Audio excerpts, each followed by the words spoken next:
அதுக்கு முன்னாடி விடுறதுக்கு அது புது சோறு பழைய சோறு அப்படிங்கிற விஷயங்கள் கிடையாது. அது காகத்துக்கு மட்டும்தான் விடணும்னு அவசியம் கிடையாது. எந்த ஜீவராசிகளுக்கும் நம்ம சாப்பிட்றதுக்கு முன்னாடி கொடுக்கலாம் அப்படிங்கிற விஷயத்தை அகத்திய பெருமான் சொல்லி, அது ஒரு தர்ம கைங்கரிய நிலை அப்படிங்கிற மாதிரி சொல்லி,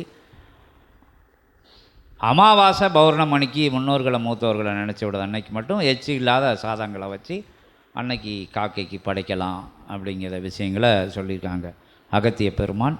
நித்தம் ஆற்றக்கூடிய விஷயங்களில் காக்கைக்குத்தான் விடணுங்கிறது அவசியம் கிடையாது.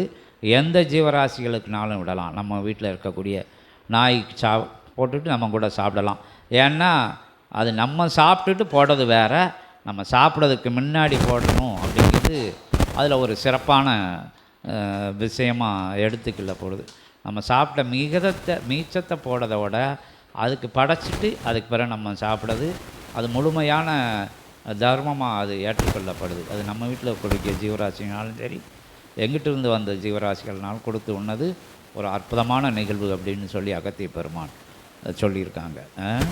அதை நம்ம பழக்கத்தில் முடிஞ்ச அளவுக்கு எல்லோரும் கடைபிடிச்சா ரொம்ப ரொம்ப நல்லது.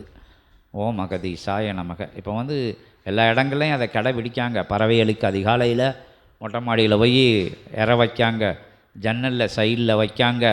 வெளிநாடுகளில் கூட இந்த பழக்கத்தை ஏற்படுத்திட்டு வராங்க. தண்ணி வைக்கிறது, அதுக்கு உணவு வைக்கிறது. எந்த அப்பார்ட்மெண்ட்டில் இருந்தாலும் கூட அது அந்த கண்ணாடியை திறந்துட்டு அது வைக்கிற நிகழ்வுகளை நம்ம பார்த்துக்கிட்டு இருக்கோம்.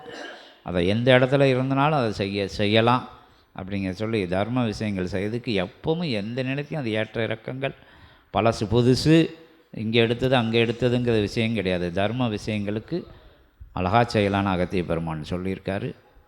அதுதான் சபை வலியுறுத்திட்டு வருது. எல்லா ஜீவராசிகளும் தன் உயிர் ஓட நினைங்க அப்படிங்கிறதான் சபையோட தாரக மந்திரம். அதை எல்லோரும் கையில் எடுத்து செய்யுங்க. வேறு என்ன கேள்வி கேட்கணும்?